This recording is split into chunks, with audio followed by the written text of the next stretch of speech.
Hey y'all, welcome back to Raw Recovery, the Community, the podcast where we have honest conversations about healing, hope, and the people making a difference in our communities.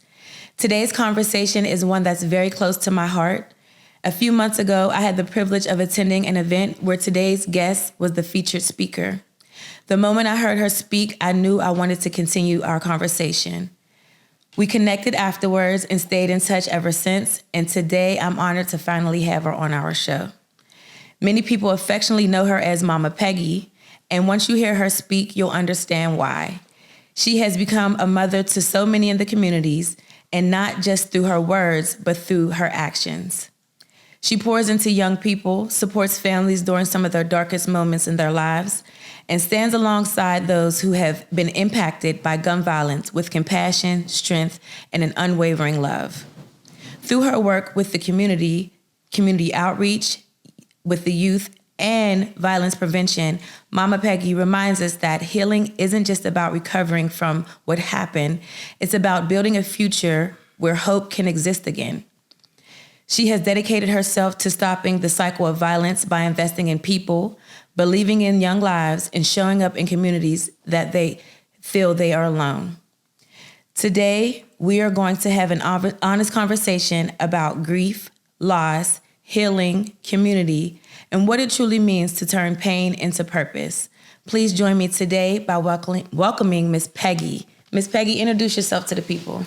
Hello, everyone. My name is Peggy Herrera. I'm a survivor of gun violence. Thank you again for being on our show, Miss Peggy, especially during the month of June, which is Gun Violence Awareness Month for our listeners who may not know that.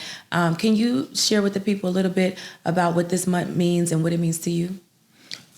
So as a survivor of gun violence, my son was taken from me at his 24th birthday party when some guys came in and shot up the birthday party. 4 people were shot, and my son caught the fatal shot, and it was his 24th birthday party. So Gun Violence Awareness Month is very important to me. And my voice, not only in this month, but throughout the year, every time I speak of him, I keep his memory alive, and I get to hug him again. Respect. So first, can you tell us what your son's name was? Justin Baerga. I called him my little man. Yeah. Respect. Tell us, what do you want the people to know about him? But beyond everything that happened, what would you want the people to know about him? So if you see my smile, he had my whole face. His smile, his laugh was contagious. He had the dimples. He was silly. He was playful. He loved football. He was, from a little boy, just a boy with a lot of energy and loved his daddy very much, loved his siblings, loved football, was determined when he wanted to do something. And I think one of the biggest things that stands out for me is when he was 5 years old, he had his bike with training wheels. And he insisted, like, Daddy, Mommy, no, please take the training wheels off. And we're like, no, you're not ready. And I remember going to the park that day, and there was a guy, one of our other kids' friends, with a 10 speed. And not long after, he was riding that 10 speed. And he scratched his leg and all, but he went home and he took off his own training wheels. At 5 years old, he was determined. And I love that about him. And so I think my favorite parts about him was his determination, but most important, his silliness, his smile, his laugh. That was what was big for me. That was so beautiful. Thank you for sharing that. You gave me a vivid memory that I was able to kind of tap into when you were saying about him wanting to get on that bike. I could just see you smiling, thinking about that. Thank you so much for being open and sharing that.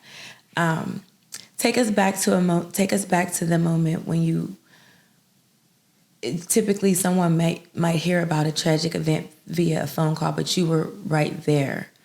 Can you take us back to that day and the feeling you were feeling when it was all taking place? So he had asked me to make empanadas for his birthday party.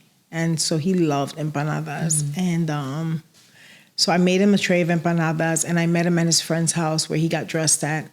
And I gave him the empanadas. And I remember him walking away, like, love you, Mom, and left. And then I was like, he had to give me some papers. And I was like, I called him. He had just drove away. I said, you forgot to give me the papers. He said, just come behind me and get them. Mm-hmm. So I was literally 2 minutes behind him. And so I get to the place and like really fast, it's just stuff happening, but you don't really realize what's going on. And I remember a kid run in front of my car, but we locked eyes and he had a mask on and he was chasing a man. So I thought he was going to do something to the man because my father died during COVID. So I'm like, I look at him, I'll never forget the eyes. And I look at the man and I go through my rearview mirror and I see his full description, like the pants. I was able to identify everything he had on, like to the T. Even the sweater was a very unique sweater. And wow. I didn't know that kid was the brother of the person who just shot up the birthday party.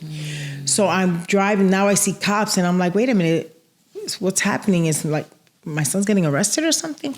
So I make the U-turn. I text him, I'm here, and he didn't respond. So I make the U-turn and I go in front of the place. I see his friend. I'm like, hey, Ryan, what's going on? Where's Justin?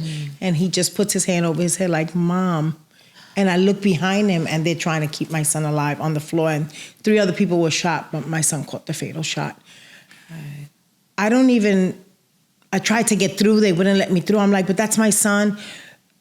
It was, I wouldn't even say like, it was tears. It was just like, what? Like, I couldn't even believe it.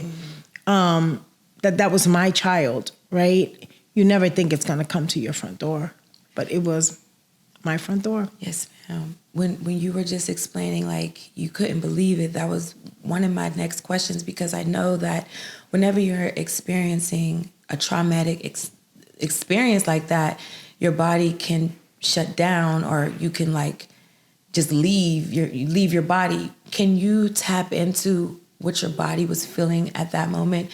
Was it like so surreal? Like, did you even feel like you were really there? Was it like, was it like a movie that you just, or like having an out of body experience? What was going on with you in that moment? At that moment, because the ambulance was coming, so they're working on him. So I'm not thinking. Mm-hmm. I don't know where he's shot at. So for me, I'm thinking he's gonna make it. Mm-hmm, mm-hmm. So I leave there and I go to the hospital because the ambulance takes him.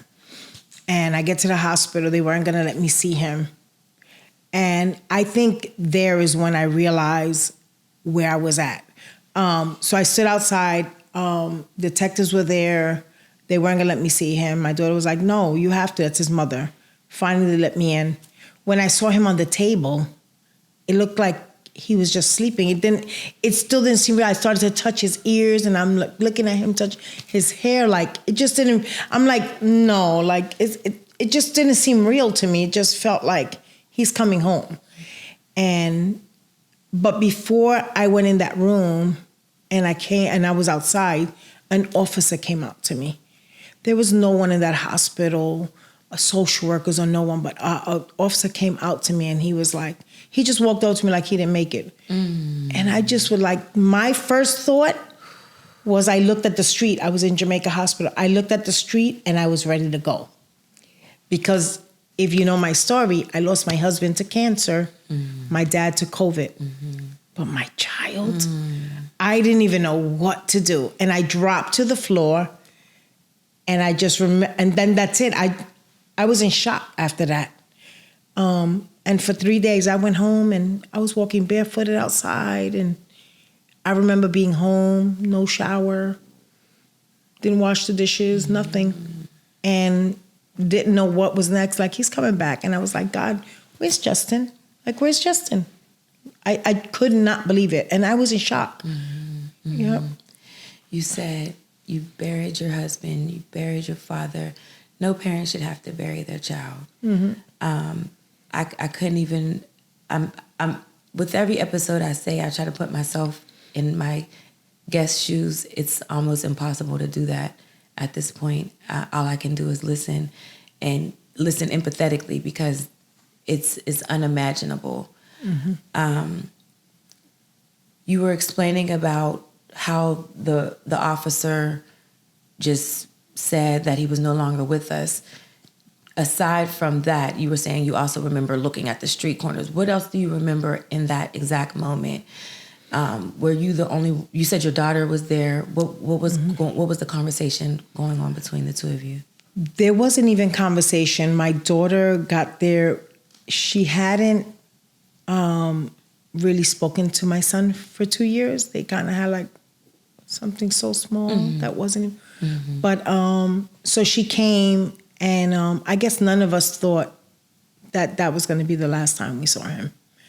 So there was not really a lot of conversation. I honestly felt like me there and everybody's just around. Like I was in my own world. It was just me. I'm the only one there, and I'm just looking out. And I felt like that for like 2 years. I just felt like, even though I was out doing the work and stuff, I felt like I was in my own world looking out, and like no one could see me. You know, and I was numb. I was so numb. Wow. When you say you started doing the work, did you immediately get to the work, or like did you have to take some time? Because I just heard you say that even for the first 2 years, like you were there, but you kind of weren't there. So how did that work for you? And how long did you wait to start getting active?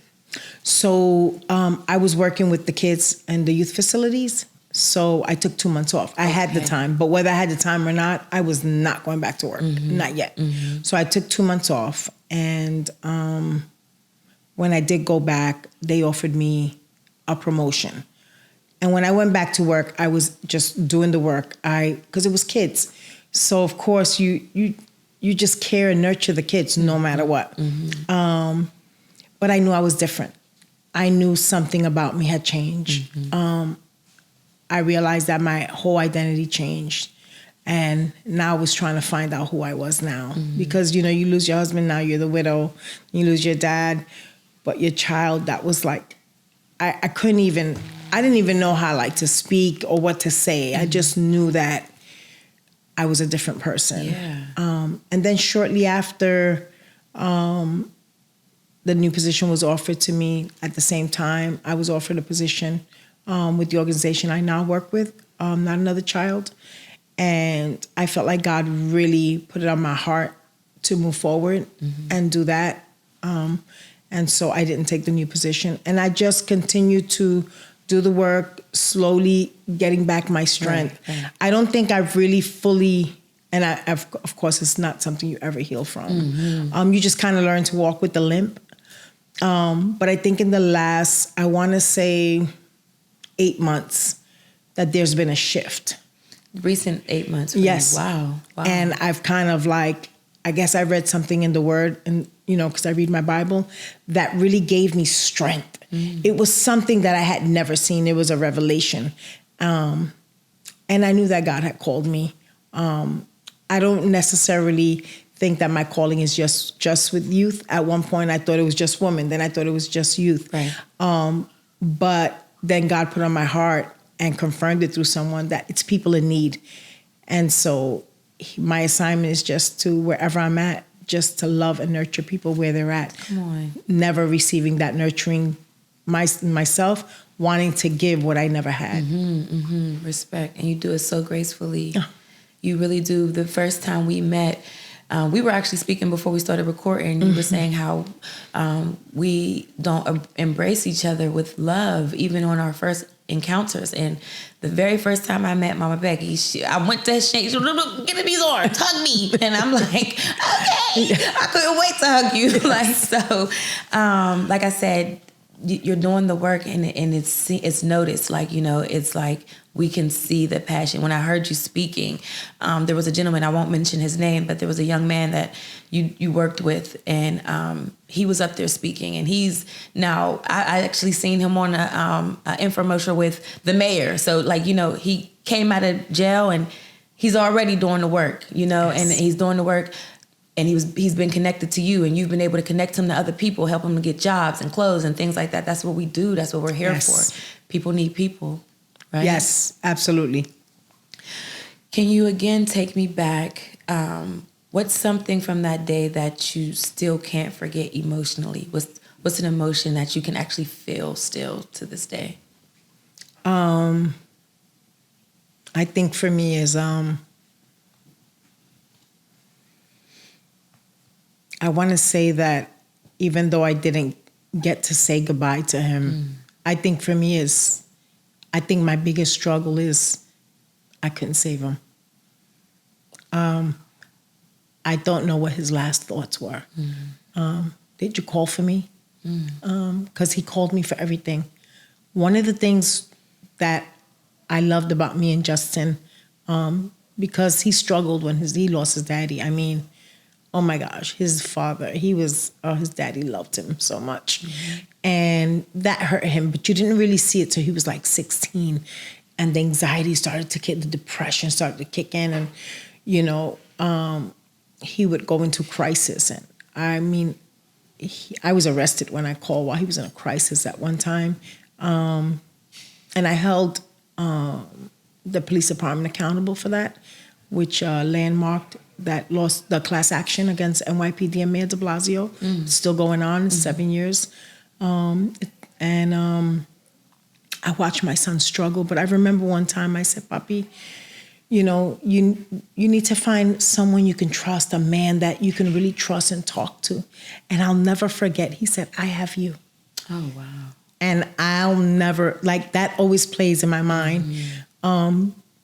Because I was always there. If anything, if he got stopped, he didn't feel anything he didn't feel good, he needed something, police stopped him to give him a ticket because they harass our black and brown kids, he would call me and I would teach him, and he would just follow that, like, Papi, just call me, put the phone on the thing. And it's unfortunate that he didn't get to see the amount of complaints I made to CCRB and how all of them were founded after his death.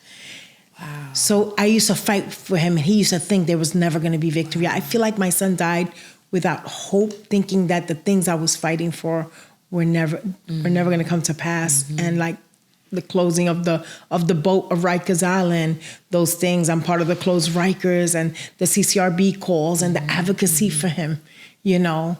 And I think that was the biggest thing for me, is just remembering that he said, I have you, Mom. Respect. And you're making him proud. You really are. All the things that you just mentioned, we also are going to be collabing on the Close the Rikers thing. I've been able to meet a lot of people from that program. And if he were to be able to see what you were doing, I know for a fact he would be saying, Mommy, I'm very proud. And being that person that he could lean on, I'm glad that you have that for yourself to hold on to. What was it like the first 24 to 72 hours? You know, we have to deal with this forever, but that first couple of days, what was that like? You know, even looking back now, I just told my daughter recently, I was like, you know, we never even had a repast. I had to plan a funeral. I don't even know how I did it. Honestly, I know it was God, always God, but to do all of that and not have any support, you know, I think that was the hardest thing for me. I even spoke at his funeral because no one else spoke. I mean, I had my pastor there and support there, but it was just something that you just do as a mother. It's not about right or wrong, but knowing that this has to get done. And I guess I just got it done. And when you look back, you're like, there were things I didn't do, or but you know, God knows my heart. Amen. You know. When you were saying you didn't have any support, in the same time, did you feel pressure like you had to hold it together for everyone who was around? I felt like if I didn't do it, it wasn't going to, who else was going to do it? No one else could do it. It was just me and my daughter, and there was no one else to do it. And so I had to do it, which is why I go hard about the advocacy for resources. And being in a hospital with no one there to say, hey, you know, this is, you know, I'm here, we're going to support you with this, you know, crime victims compensation is available to you. We will help you plan the funeral. You know, what support do you need? Are you okay? I didn't have any of that. And so I advocate now to make sure that those services are going to be in every hospital, Right on. because no survivor or anyone impacted by violence should have to deal with that alone. I needed that support, and I was there alone. I didn't get a shooting response. I didn't get anything. I didn't know that world existed. And so I'm so thankful that today I'm part of the advocacy to make sure that is in Jamaica Hospital, where my son died at. And I haven't been there since he died there. So when I became a chaplain and they asked me the 2 hospitals that I would be called upon in a crisis, I chose Jamaica Hospital and Queens General, because I know that I was there alone, and I don't want another survivor to be alone. Come on. That's something that we stress on this platform, Miss Peggy, is that no one should have to recover alone. You shouldn't have to suffer in silence. I think it's something about an individual who goes through something so traumatic, gun violence, addiction, incarceration. It's something about going through that experience, especially if you had to do it alone. And it's the passion that you have that you just don't want the next person to have to do it by themselves. No one should have to go through, burying their child alone and recovering mentally, spiritually, even financially from that situation by yourself. Like, I heard you say that you're working on programs to make sure that people don't have to bounce back by themselves. I couldn't imagine, whenever we do lose a loved one, like you said, you have the repast, you have your funerals, you have your families coming together. In that time, you need someone to lean on. So I commend you for not only getting through this, but making it so that the next person doesn't have to do it alone. Thank you. Was there a moment when it finally fully hit you that this was your new reality? Because you've had your son with you for so many years, and now it's a complete shift. When was this, okay, this really happened? This is how I have to live my life now. I think it was really like 2 years after, where I would literally expect him to come to the door. I would think like, yeah, he's going to call me. Even though I knew I buried him, but somewhere in your mind, because as a mother, you're expecting them. You want to hear that laugh again. You want to hear their voice again. I think for me, the best way to explain this, and I tell people, I remember asking God, you have to give me a way to explain to people what I feel as a survivor, what I feel. Like, everybody thinks all grief is the same. No, it's not. My husband, it was different. My dad was different. Wow. My child, oh my gosh, his DNA is still in my body. Right. I think people forget that. When he passed, my breast would fill up to nurse him. Wow. I thought I was going to lose my mind. Literally one day I was in my bed and I did not want to get up. And I really felt God in my spirit say, if you don't get up now, you're not going to be able to get out of this. And I knew I would have spiraled down into a bad depression. And I remember getting up. And I tell people, the only way I could explain this, I woke up in the middle of the night with a revelation, is Wi-Fi. Wi-Fi is, we all use it, right? But I'm the box. And now my body is looking for a signal. That signal is my child. And we will no longer ever connect. But my body is still looking for the signal to connect. The phone call, him coming home, fighting with me, disagreeing with me, mommy, I love you, anything. Wow. The signal is not there anymore. And so my body, I'm now operating out of a different frequency. And so forever, my body's looking for that signal, and it's never going to connect again. So every day, I have to wake up and be intentional. I get up, there are days I get right on my knees and I'm crying out, I miss my son. I miss you, Pa, I miss you. Sometimes I'm driving, I miss you, Pa, because my body is calling for him. It's not something that ever goes away. You learn to walk with the limp. You walk with it, but you never get over it. You get through it. That was so well said. That I don't lose words often, but that was I felt that. I felt all of that. At what point did the grief start turning into something you had to carry differently? Because of everything that you just explained, with you're searching for the signal. Is that you're saying you're still searching for that signal today, but is it so? It's not as overpowering as when it first happened. When did the grief start to turn into something differently for you? Would you say? So I will say about 8 months ago. So I'm a journaler. I love to journal.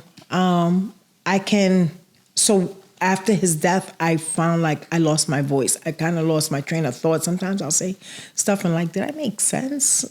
Because it's just like, you know what you want to say, but it just doesn't come out because you're so numb and shocked that you're like, oh my goodness, I can't even get my words out. So I journal a lot because I'm good. I'm able to express my thoughts better on paper. Right. And I learned that as a young girl after all the abuse I went through. I journal a lot. I write a lot. Everything's on paper. And so about 8 months ago, when God gave me that revelation, I felt like something shifted in me.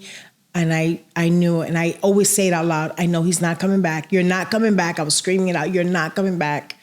And show me what's next, Lord. And that was how I started to get my strength of saying, and it shifted. Like now I knew that I was where I belonged. That what I was doing was my assignment right now, you know. And I kept asking God, please don't let Justin's life go down in vain. Let this be a gift for somebody else.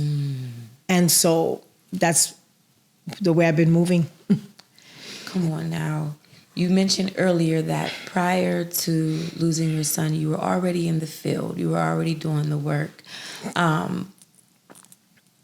What made you become sort of an advocate and start speaking out more so? What made you know that this was your calling to be at the forefront of this, on the front line? How did you decide that I want to be the voice of the voiceless for them, not just the mothers, for all parents who have possibly lost their children to gun violence? So because I didn't grow up with certain knowledge of certain things, because in our schools we're not taught the truth. Come on now. So the history that we learned in school is not the true history.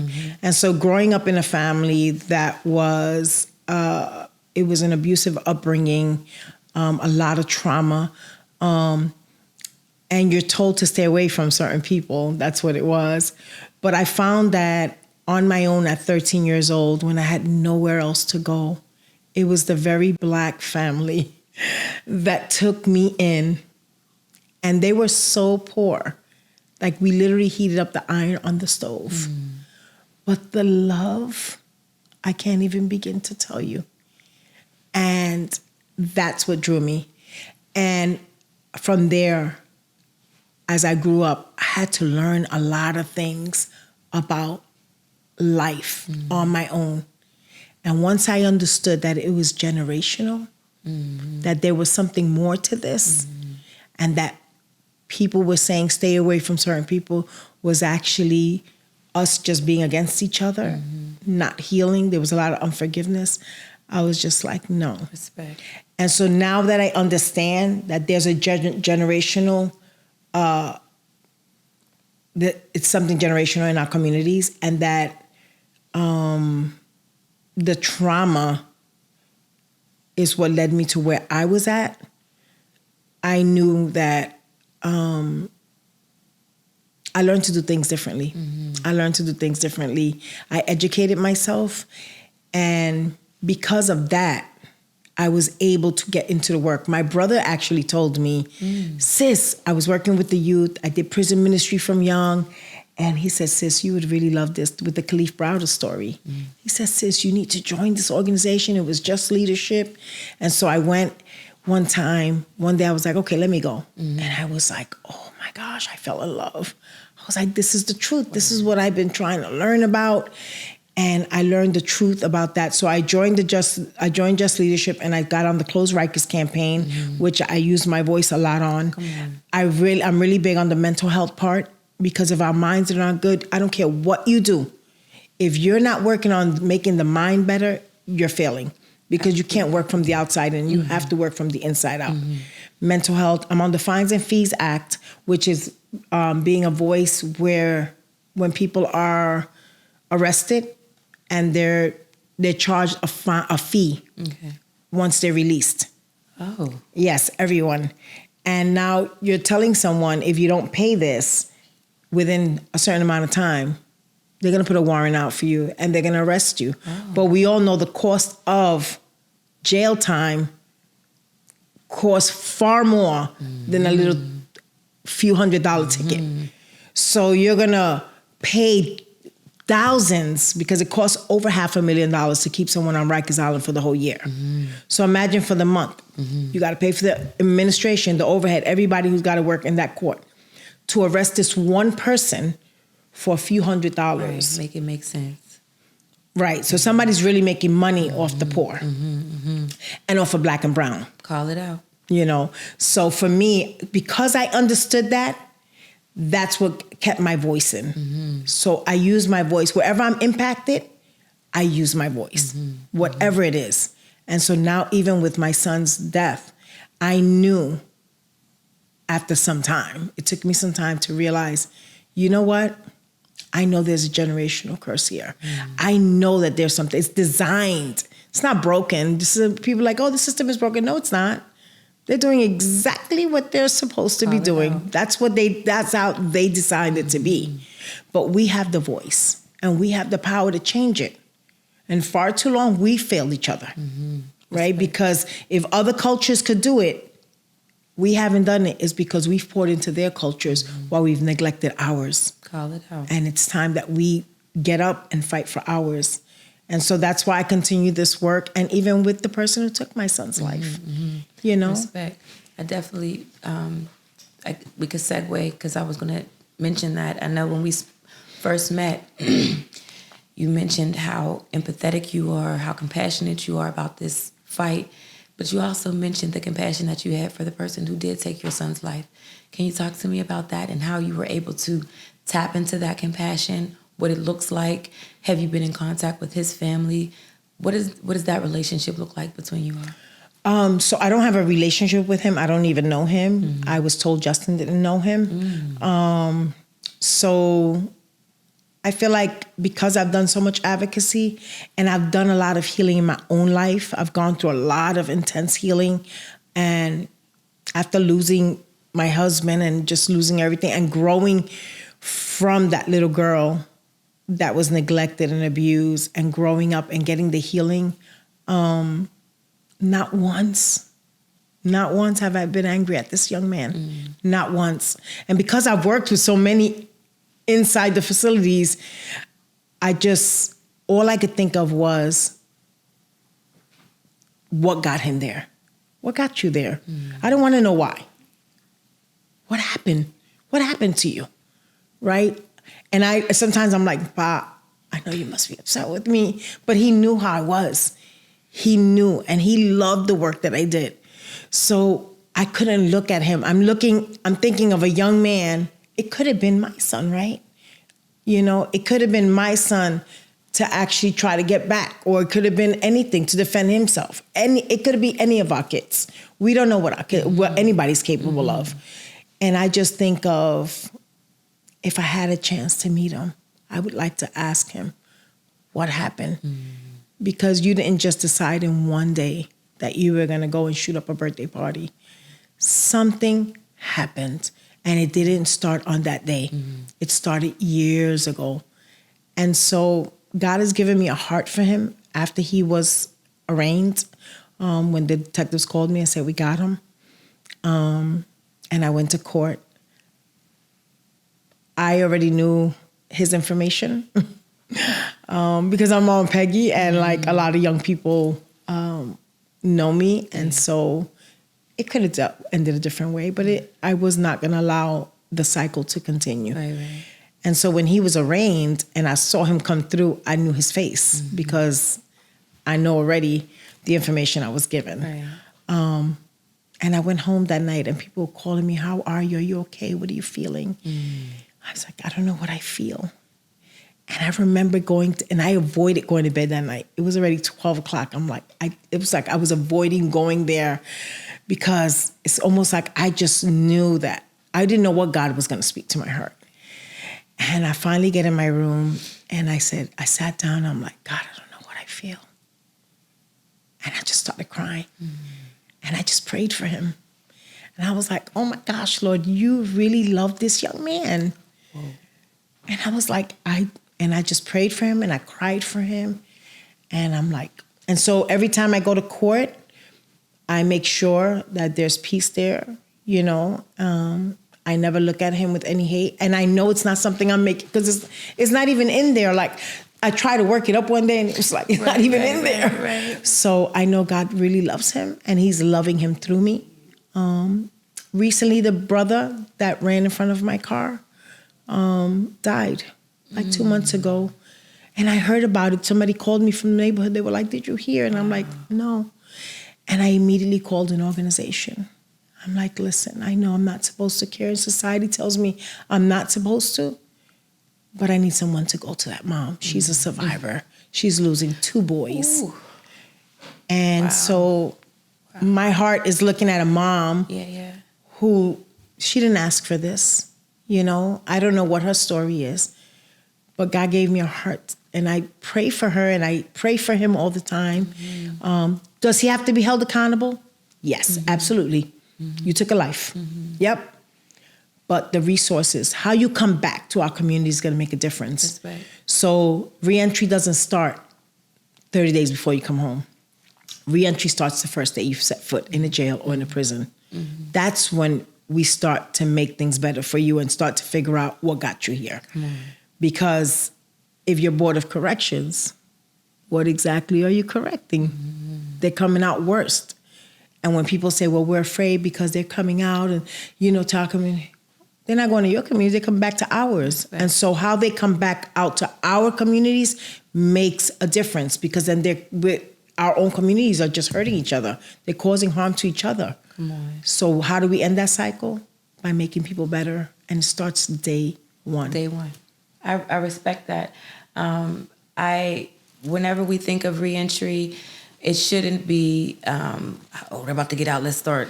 No, like you said, from as soon as we bring them in, mental health evaluations, drug evaluations, because a lot of people are battling both. It's dual mental health and drug related.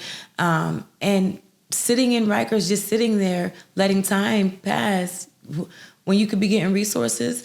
I used to work for a similar program back home where we would advocate, instead of them going to jail, let's have the judge sign off on a service plan and get them into some sort of rehab. You know, that's where they could spend their sentence there. Because like you said, they're coming home with the same mentality. And everybody who's afraid of them don't have to be around them. It's us. That was very well said. What would you say healing looks like for you now compared to in the beginning? Healing is intentional. It's one of the biggest things I've learned with being with Not Another Child.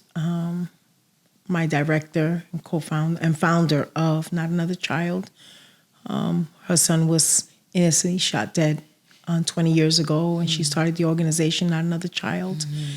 And coming around her and being near her, she taught me, she made the word intentional come alive.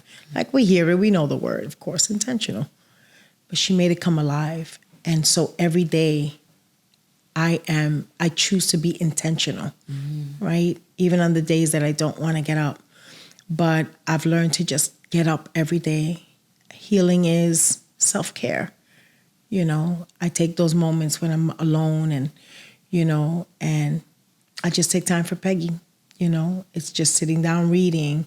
You know, it's learning to dress again, you know. I remember when it first happened, I was wearing like spandex and t-shirts all the time. And I gained a lot of weight. And it wasn't like I was eating, I was just not doing anything. And when you're not doing anything, you're not really doing self-care. Right. And so I had to learn to do that again. Wow. And I'm learning the new Peggy, you know.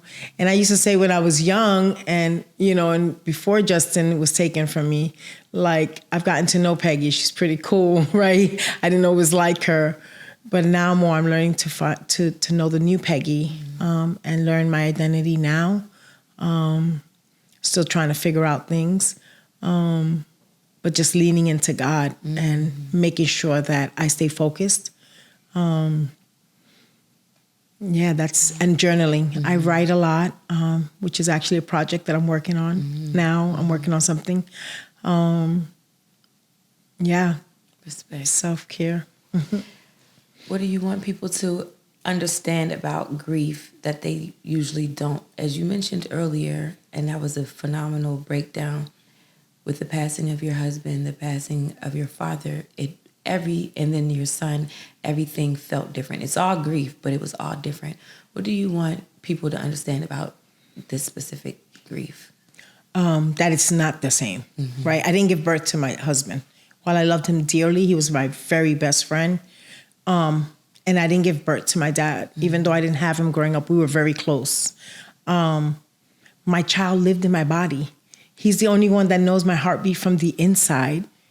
Like, I carried him in my body, so his DNA is still there. And I think people need to know that when it comes to a child, stop telling them he's in a better place. Why wasn't a better place here? You know, or, you know, you'll see him again. Like, those things don't make us feel better. I think somebody just being present is more important to me, you know. And grief of a child is not something that ever goes away. You never get over it, never. It's almost 4 years, and I'm still, every day I wake up and there are hard mornings, and I embrace God and I let him be my comfort, and then I start my day. If it wasn't for that, I don't know where I would get my strength from, but he gives me strength. And I know as a young girl how to find comfort in other things, and those are empty places. Come on. And so I know now that the God that I serve is my comfort. And so I go there, and that's how I start my day. I start my day with prayer. Before I drive away, before I do anything, I make sure that I get my strength first to start my day, because if not, I'll be a mess all over the place. I wouldn't make it. I'd have lost my mind a long time ago, but I thank God that I'm in my right mind today, because this can actually spiral you out. And so I know drinking's not the answer. I know that situationships are not the answer. I know that, you know, all these other things that we look for, shopping, I may buy something to return it because I'm like, I don't want this. There's nothing more that I want than to ever have my son back, and I know I'm not going to get him back. And so the only thing for me to do is to do those things that matter. The things that matter is to pour out into other people, to make sure that they're okay and that another survivor is not alone. Miss Peggy, that was so important for you to say. Unfortunately, there's a lot of people who have lost their children, not just the gun violence, but any parent shouldn't have to bury their child. And you do hear some people who get lost in addiction and alcoholism, situationships. I love how you said you knew that's not going to bring your son back. And it's easier said than done, but it's just, we want to stress that it's okay to get help as opposed to trying to do it on your own. That's when the addictions can start. That's when you're suffering in silence and your mental health can kick in. What brings me to my next question. Did you tap into any resources, a therapist, a counselor, psychiatrist? Did you do any work like that to help with your mental state? Yes. So after that happened, so a few months after, someone told me about Grief Share at my church. Grief Share is, you know, for anyone who's been impacted by grief, by a loss of someone. So I did that 3 times. I loved that. First did it on Zoom, and it was just like you just go through the motions, right? But then the second time I did it, then the third time I did it, and it was great. And it got me, like, it was good. It gave me strength. It gave me hope. It was God's word. It wasn't a program, because God's word is not a program. And then, and not another child. That was my main place of of refuge. Like I find like that's where I found my most help. I told you in the hospital, I left there with nothing. I didn't have any resources. I didn't know what was next. I didn't know about crime victims. I didn't know anything. Right. And I remember telling my daughter, I called her one day, we were talking on the phone, and I'm like, I'm not gonna make this one. This is too hard. And I said that just like I just felt like I lost everything. I worked so hard to build a family and I just lost it all. And she said, no, mommy, you can. You gotta meet this lady. And she told me about Arissa Napa Williams, which is the founder of Not Another Child. And she kept inviting me, calling me, inviting me. And I'm like, no, because I'm thinking in my mind, this is going to be another group where we're in a circle and everybody's crying about their child. I was like, I don't really want to do that. You know, while those things are important, I didn't really want to do that.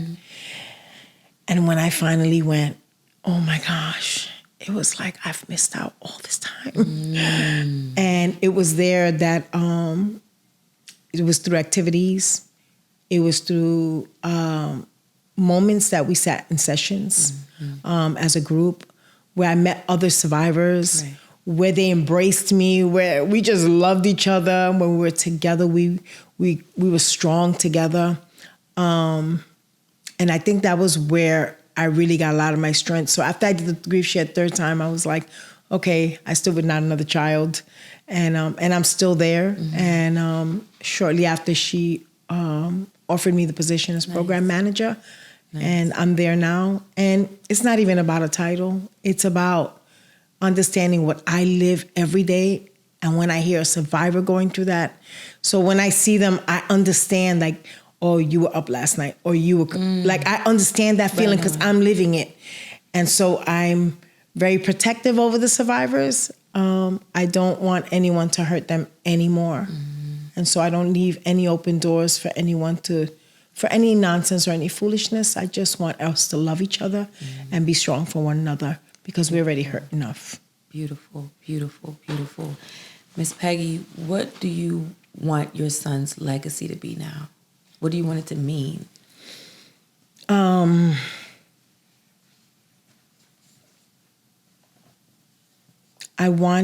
don't want his name to go away. And I want people to remember him. And because he looked just like me, everything I do, I pray that people would see him in me. He acts just like me. He's just a guy. But I want to fight for all the issues that I felt.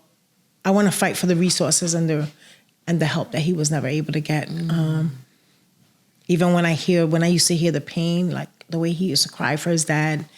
So I want to embrace those young men, you know, even grown men that I meet, you know, they're like my sons.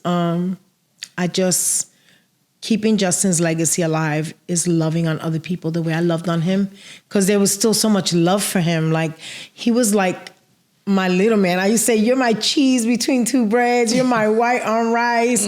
Like, that was your baby. Yeah, that was my baby. And everybody that knew me knew that, like, that was my guy. You know what I mean? And so everything all the love and all that I still have for him, I can still give it to others. While he was here, I was giving to others. But not having him here, there's still so much of that. And so I can look at other people and say, oh my goodness, this is my child. Like, I can look at them as Justin, you know? So yeah, that's what his legacy, keeping his name alive, making sure his name doesn't, go away. Amen. I got you. For the people who are listening in, what would you want them to leave with? What hope do you want? What hope do you want to stay with the person listening in today? It's okay to not be okay. Ooh. It really is. Ooh. And healing is not linear. It's different. Every story's not the same. But the main thing is that God is near to the brokenhearted. And so it's okay, not to try to find ways to heal your broken heart. It's okay. And I think what's most important is doing self-care. All right. You know? Yes, that was Very, very well said, much needed. And if you could, before we wrap up, give some resources that people could tap into. We'll have, while you're speaking, we'll have the information popping up as well. So if you want to drop some names. Okay. So there's some great organizations out there. For the organization that I work with, I'm the program manager at Not Another Child. We are located in Harlem, and we support families who have been impacted by violence and gun violence through peer support sessions, through therapeutic wellness sessions, through activities, through retreats. We show up at court. We show up at shooting responses. We are there for funerals. We do home visits, hospital visits. Whatever I need on my journey as a survivor, that's the support I give and we give as an organization. And we collaborate with CMI and CVI groups and CMS. They are violence interrupters in the communities, like ECHO. ECHO is another great organization. Common Justice is great. They're on board with us. They did the Survivors Act. We just passed the Survivors Act right now. Wow. There's just so many organizations that I love to give. Both Sides of the Violence is someone that Both Sides of the Violence. She is someone that shares my heart, Coco, because she works with both sides. Mm-hmm. She'll work with me, but she'll also work with the person who took my son's life. Wow. And so I remember meeting her and saying, wow, there's actually someone else that shares my heart, because when I tell people, my daughter doesn't feel the same way. When I tell people about forgiveness for the young man, not everybody feels that way. And that's okay. Right. That's okay, right, because it's valid. Mm-hmm. So there's Coco's Both Sides of the Violence. There's Bragg in the Bronx that we are now collaborating with. SOS. There's Man Up. Mm-hmm. Man Up is in Brooklyn. Mm-hmm. They have a lot of resources. And we have... in Staten Island, we have an organization, True to Life. Nice. We have Life Camp. There's so many organizations. And I want to say really what's important to me is when I come home late at night from an event and I see our violence interrupters in our neighborhoods late at night, manning our neighborhoods, I feel safer than when and it's not to say we don't need police, because we do. There's certain things we need them for. But I feel safer than when I see just police officers standing in our communities, because we have lived experience. And lived experience is what our communities need, because they know how to de-escalate a situation with no vests and no guns.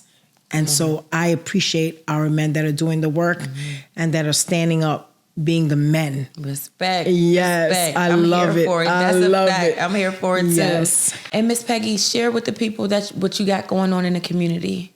Okay, so on Monday, the 29th, we have a Survivor Summit that's going to be in the city, and I will share that flyer with you, as well as on June 30th, which is our biggest event. It's the Times Square Takeover, where you will see all CMS and CVI workers, along with survivors from all over, will be there. Okay. And we'll be playing our children on the billboards. So if you're a survivor, or if they're a survivor, come on out and join us. Even if you're not a survivor, just come out and join the event.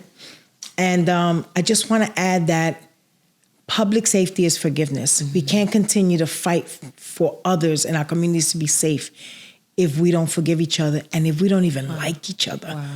We have to care for one another first so that we can bring healing into our communities. Beautiful.